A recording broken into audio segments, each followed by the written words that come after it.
Hey guys, welcome back to Real Housewives Recaps. Today we're talking Love is Blind, Season 2, Episode 5, Leaving Paradise. You guys, I am so enjoying this show. I can't even believe it. I was just so with Season 1. I didn't go crazy for it, but I enjoyed it. But, this Season 2 is fantastic. I mean, it's trash. I get it, but it's so much fun. I can't wait to talk all about it. Holy crap, let's get into it. But first, check out my merch, link below. I got Midnight Toast, Justice for Steve. It's a load of pants. Or find me on Patreon. It's patreon.com/Real Housewives Recaps. You guys, I have liked Danielle from the beginning. I did not care for her this episode. She really kind of got on my nerves. I can't even believe I'm saying this. She was my favorite since day one. I really liked her right off the bat. She seemed like such a sweet girl. And maybe she's just having an off night, but oh my God, so I'm not the biggest fan of Nick's. He's okay. But when he came back, so just a reminder, last episode he had gone to like a cast get together. He was gone for a couple hours and just meeting everybody. It was a face-to-face meetup with all the couples. Well, she was sick, so he went. So he was gone for 3 hours and she got super weird about it. It was very strange. They were playing weird music, and she's like, it's not that I don't trust you, which means I don't trust you, but what did she think he was doing? She knew he was at a cast event, and she even says, like, I was watching you. You were gone for 3 hours, and he was actually trying to be sweet here, saying, yeah, I couldn't wait to get back to you. And she said she locked herself in the closet crying. Now, as somebody that deals with anxiety, I can understand that she'd be freaking out in general, but it sounded very accusatory the way she was talking to him, like he might have been hooking up with somebody else. And I'm thinking, the only other single person there was, what's his name, Kyle. So I don't think maybe he was hooking up with Kyle. I don't know. All right, let's go. We're jumping around. Let's see. We got Shayne and Natalie being silly, brushing teeth. Deep D and Shake. I don't like Shake. He still bugs me. Back to Danielle and Nick. So she's pouring coffee. It's the next morning. They've apparently made up from their fight.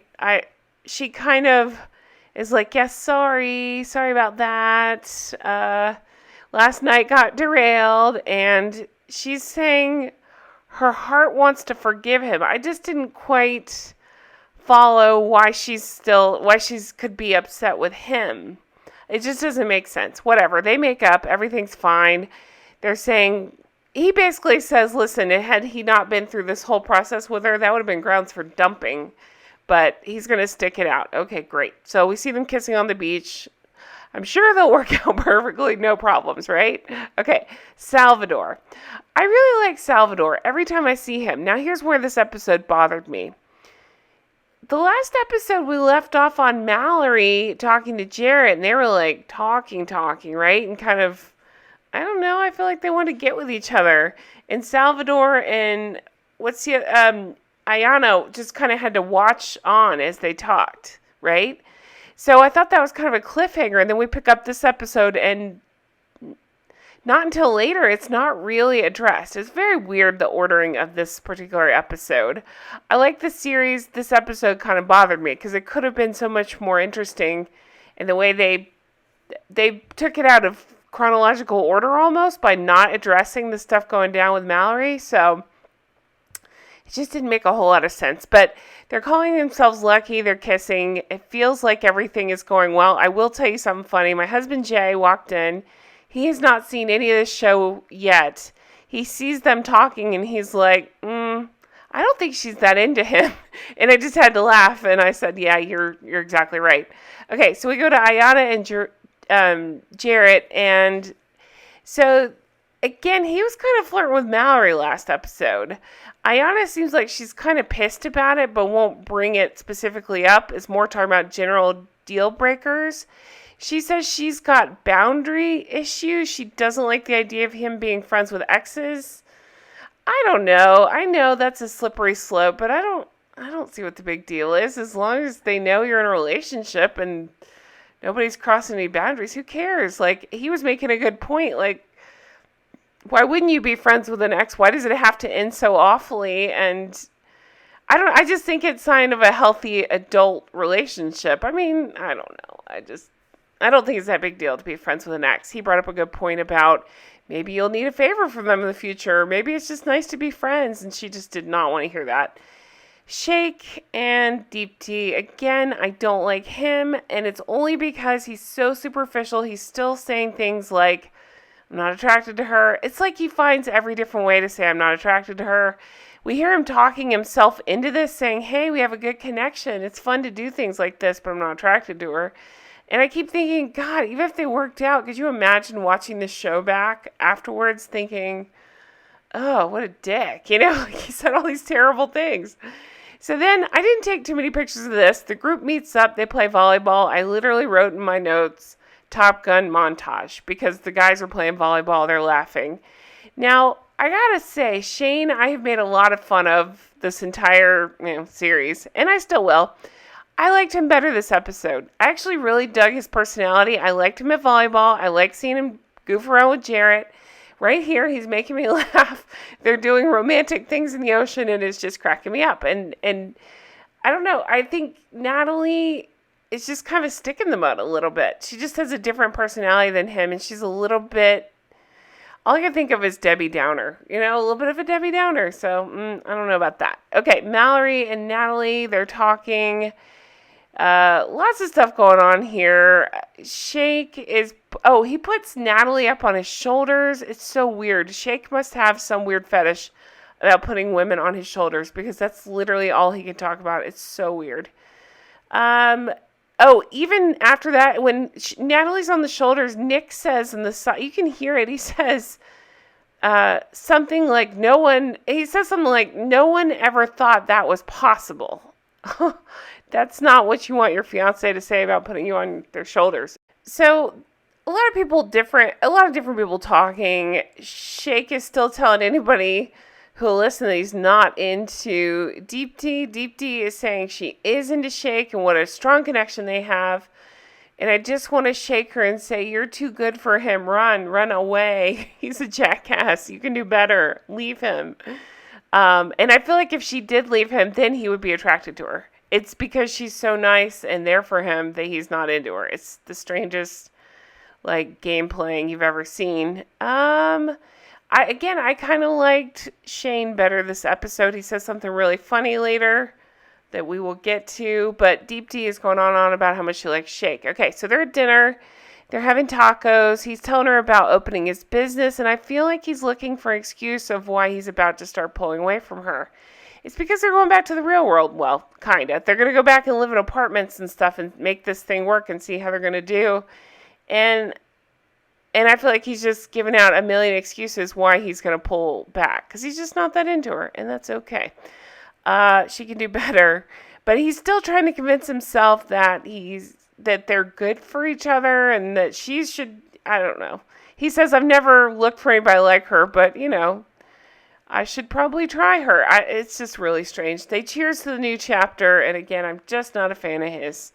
So let's go over to Nick and Danielle. So again, I've liked Danielle this whole time, but I don't know. They had a weird energy at dinner again. I still wonder about his sexuality, but that's just me. He brings up the dog at home, and she brings up her cat, and then he starts panicking, thinking the dog won't like the cat, and... Oh, you guys. All right. She brings up her panic attack that she had, but then she does this thing where she doesn't want him judging her. And if he asks her questions, I felt like he was actually genuinely trying to figure out how to help her, and he'll ask her questions. And when he does, she gets freaked out thinking he's judging her. And he says, I'm not judging you.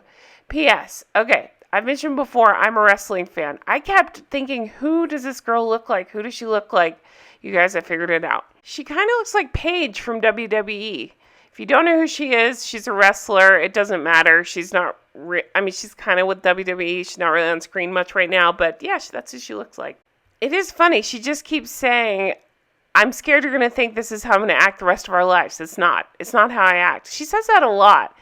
And to me, if I heard that, I'd be like, oh, God. This is how she's going to act the rest of our lives. And that's kind of the face that Nick is making here. So from here we go over to Natalie and Shane, and she says this has been the best. The wedding is 3 weeks away. Can't wait to get married. You guys, this part made me laugh so hard. I actually like Shane here because he was giddy when he first started. Now, this ends in a huge fight, so whatever. But he's giddy when he's talking to her.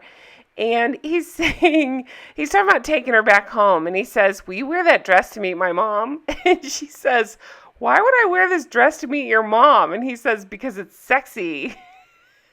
I don't know why that made me laugh so hard, but it did. He's just such a goofball. It just really struck me funny. And I started to understand his personality a little bit more. I think he was just so excited. He just didn't realize what he was saying to her. But again, it was a glaring showing of how different they are and how different they think. He needs somebody to constantly build him up and promote him and promote the relationship, and she's just not into doing that. So yeah, it's not going well. He gets upset because she's saying it's not my style.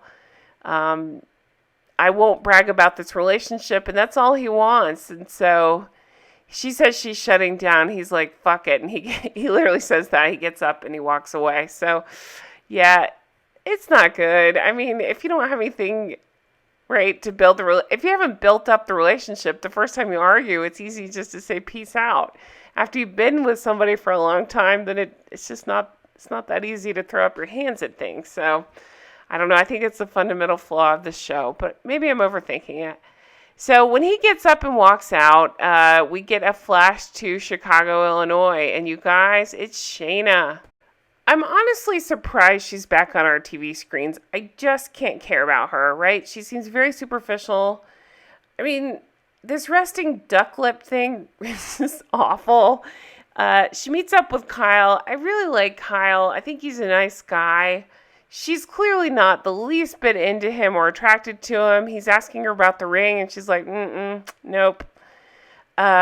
We see a preview where he asks her to move in, so we'll see, but I just don't.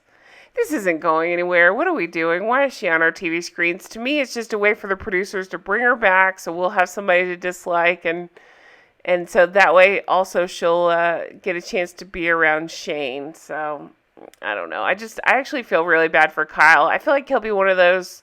After the show, everybody's like, oh my God, this is the nicest guy. And there'll be a line of women waiting to date him. And he'll be just fine after this. That's my hunch on this. So we go back to the resort and we see Nick and Vanessa. And I just can't care about them. Vanessa likes poofy sleeves like Charlotte does. That's all I can see. We see everybody packing up.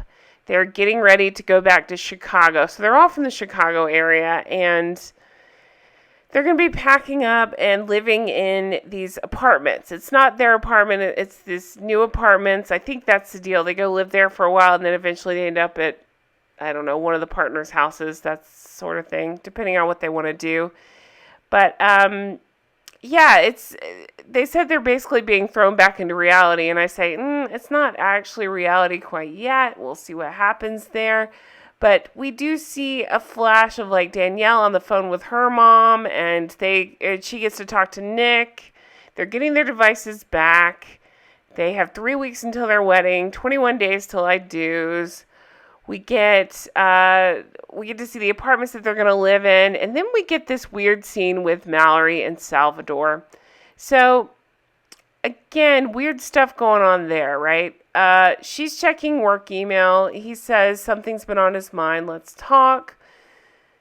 I just don't know about this. This is where it just doesn't really make sense. I feel like production said, hey, you guys need to have this conversation, because we should have gotten it at the beginning of this. It should have picked right up from where he was pissed about her talking so much to Jared and the flirting that they were doing and how weird it was. And apparently he overheard her saying, we don't have to get married if it doesn't work out at the end. And he's kind of freaked out about that. And she's freaked out that he's bringing that up. And I don't know. It's kind of weird, huh?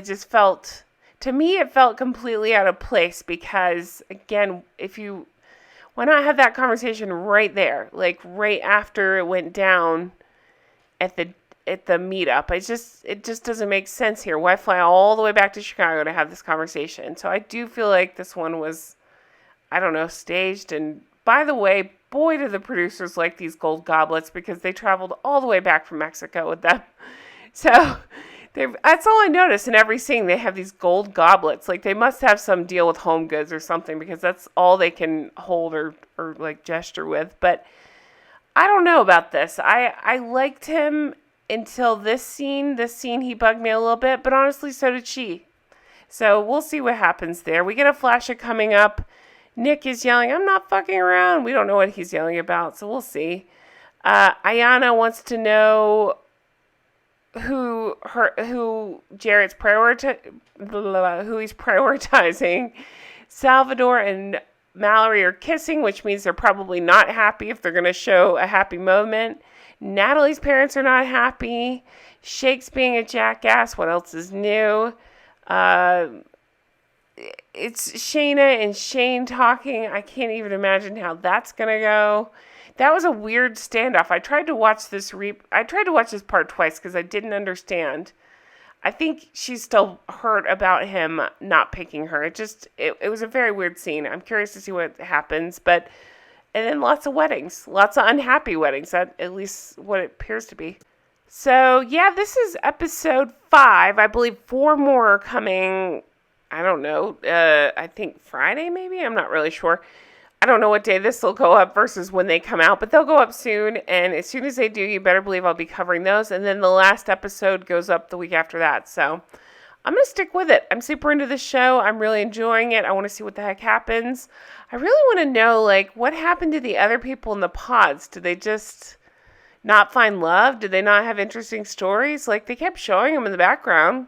We even got interviews or talking heads from a couple of them, but then nothing ever happened. Do we get to see those people? I just didn't watch that closely in season 1, so I can't remember how that all goes down, but we'll see. I'm into it. I want to keep going. So thank you guys so much for watching. I really appreciate it. I hope you have a fantastic day, and I will talk to you again very soon. Take care. Stay healthy. Bye-bye.